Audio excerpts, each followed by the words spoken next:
Un test semble toujours se présenter avant une nouvelle phase, une nouvelle saison, une nouvelle promotion ou percée, et ceci n'est d'aucun hasard.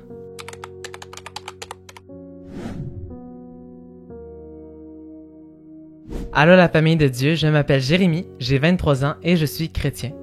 Bienvenue sur cette chaîne YouTube Les Enfants d'Élohim, une plateforme chrétienne pour parler de Jésus, pour témoigner, pour louer et adorer et pour s'édifier ensemble dans le corps du Christ. Aujourd'hui, on va aborder comme sujet le test qui vient avant la bénédiction, le test qui se présente avant l'accomplissement de la promesse, le test qui vient avant la promotion. Un déménagement, un nouvel emploi, une nouvelle relation ou autre.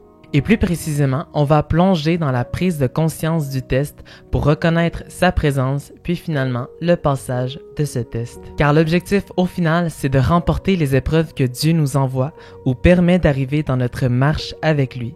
Ces tests viennent exposer ce qui habite en nous et font réaliser d'où notre source de confiance provient.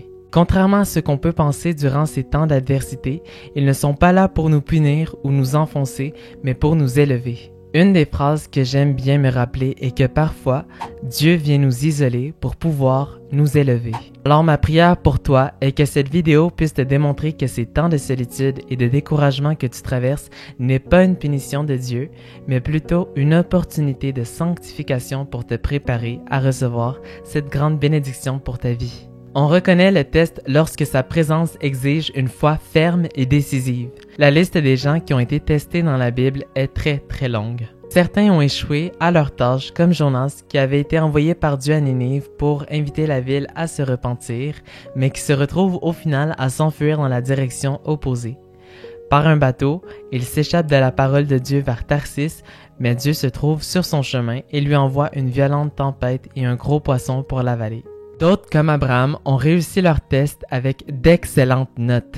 Abraham a entendu 25 ans avant la naissance de son fils Isaac, à un âge très avancé, 100 ans pour lui et sa femme Sarah, 90 ans. Quand Isaac fut rendu à l'adolescence, Dieu dit à Abraham de lui donner sa prière répondue, qui était son fils, sur une montagne pour le sacrifier, donc le tuer. Bien évidemment, ce n'est pas arrivé, mais Dieu avait éprouvé le cœur de son serviteur pour voir sa fidélité et sa volonté à le suivre, malgré ce qu'il ressentait à l'égard de cet ordre. Si on résume, la seule raison pour laquelle Abraham a excellé dans ce test, c'est parce qu'il avait la bonne perspective. Il savait que Dieu honorait ses promesses et que si Dieu lui avait promis un fils, Isaac, qui allait être le père de la nation d'Israël, il allait devoir le maintenir en vie, tout simplement. Il savait donc que si Dieu lui demandait de sacrifier Isaac, ce Dieu qui ne ment jamais, qui ne revient sur aucune de ses promesses, allait lui rendre la vie. Pour étudier cette bonne perspective, nous allons aller dans le livre de Luc, chapitre 17, versets 11 à 19. Jésus était en chemin vers Jérusalem depuis la Galilée et à travers la Samarie. Il arrive à un village où 10 lépreux viennent à sa rencontre. Luc 17, 11 à 19. Jésus marche vers Jérusalem, il traverse la Samarie et la Galilée. Il entre dans un village et 10 lépreux viennent à sa rencontre. Ils restent assez loin de Jésus et ils se mettent à crier « Jésus, Maître, aie pitié de nous !» Jésus les voit et il leur dit « Allez vous montrer aux prêtres. » Pendant qu'ils y vont, ils sont guéris. Quand l'un d'eux voit qu'il est guéri, il revient et, à pleine voix, il dit « Gloire à Dieu !» Il se jette aux pieds de Jésus, le front contre le sol, et il le remercie. Cet homme est un Samaritain.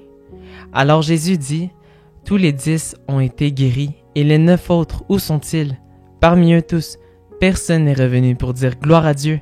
Il n'y a que cet étranger. » Et Jésus dit au Samaritain « Lève-toi, va, ta foi t'a sauvé. » Ces hommes s'arrêtent au loin, ils ne pouvaient ni habiter dans le village, ni s'y tenir à proximité. Conscients de leur mal incurable, ils étaient sous la sentence de la loi qui disait « Tout le temps que la plaie sera en lui, il sera impur, il habitera seul, son habitation sera hors du camp. » Lévitique 13:46. Encore loin du Seigneur qui entrait dans le village, les 10 lépreux élèvent la voix pour invoquer sa pitié. Pour exercer leur foi, il ne les guérit pas sur le champ, mais les envoie au sacrificateur. Sous la loi, seul le sacrificateur était habilité à juger d'une plaie de lèpre ou à prononcer sa guérison. encore la référence en Lévitique 13. Mais il ne pouvait que constater l'existence ou l'absence du mal sans y apporter de remède. Il aurait fallu une puissance divine que le sacrificateur ne possédait pas. Cette puissance-là était maintenant en Jésus, à qui les lépreux s'adressent. Pour qu'elle leur soit accordée, il faut que leur foi soit active et qu'ils obéissent à la demande du Seigneur d'aller se montrer au sacrificateur. Ce n'est que sur le chemin qu'ils sont rendus purs. Les 10 lépreux sont donc guéris. 9 d'entre eux, très probablement des Juifs, ne se souviennent pas de celui qui les avait guéris. Les 9, où sont-ils? Verset 17. Conscients de la puissance qui était intervenue en leur faveur, mais oubliant la reconnaissance, ils demeurent dans leurs anciennes habitudes religieuses. Le 10e était un Samaritain, méprisé des Juifs à cause de l'origine de son peuple. Après sa guérison, il est le seul à revenir à Jésus pour exprimer sa reconnaissance et louer Dieu. Il était étranger selon la parole même du Seigneur, verset 18, mais par grâce, il glorifie maintenant Dieu dans la présence de celui qui l'avait guéri. Ce Samaritain présente ainsi en figure l'état normal de tout croyant.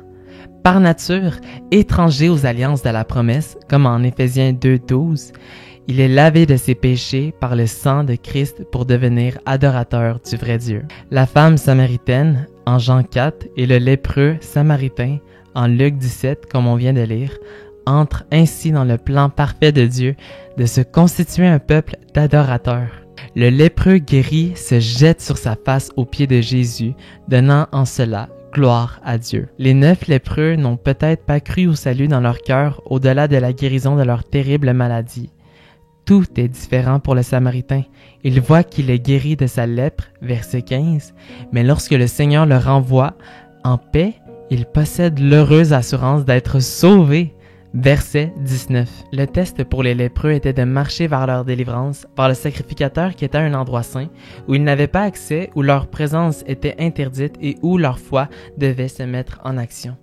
De porter un manteau sanctifié couvrant leurs péchés et de se disposer spirituellement à entrer dans une autre dimension, une autre réalité où ils allaient être guéris. C'était pour eux la réalisation de la présence du test. Quand ce que tu vis devient inconcevable à imaginer, qu'il n'y a plus de remède, plus de personnes près de toi, quand tu vois la montagne qui devient insurmontable et la terre promise infranchissable, c'est là que le test se présente. On doit se mettre à bouger comme ces lépreux, mais surtout, on doit chercher à avoir le même caractère que ce lépreux samaritain, car il n'y a pas de plus belle chose que de s'aligner avec la parole de Dieu. Un seul a reçu le salut. Soyons comme le Samaritain, humilions-nous aux pieds de Jésus. Voici des clés à ta percée. Communique avec Dieu. Faire appel à Dieu et lui partager tes requêtes, car celui qui demande reçoit. Avoir la foi. Demander, mais sans douter de l'exaucement. Obéir. Marcher et aller dans la direction que Dieu te donne. Reconnaissance. Admirer et célébrer Dieu pour ce qu'il a fait, c'est le premier à recevoir l'honneur et le privilège de fêter ce miracle avec toi. Fais de lui le premier dans ton cœur, car tu es le premier dans le sien. Avant de vous quitter, j'aimerais vous laisser sur 2 questions à méditer en lien avec le sujet d'aujourd'hui. La première étant, où va ton adoration? Où va ton adoration en temps de tumulte, lorsque la tempête vient? Et ma deuxième, comment communiques-tu avec Dieu lors des tests?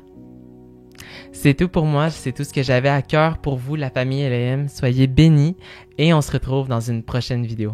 Bye!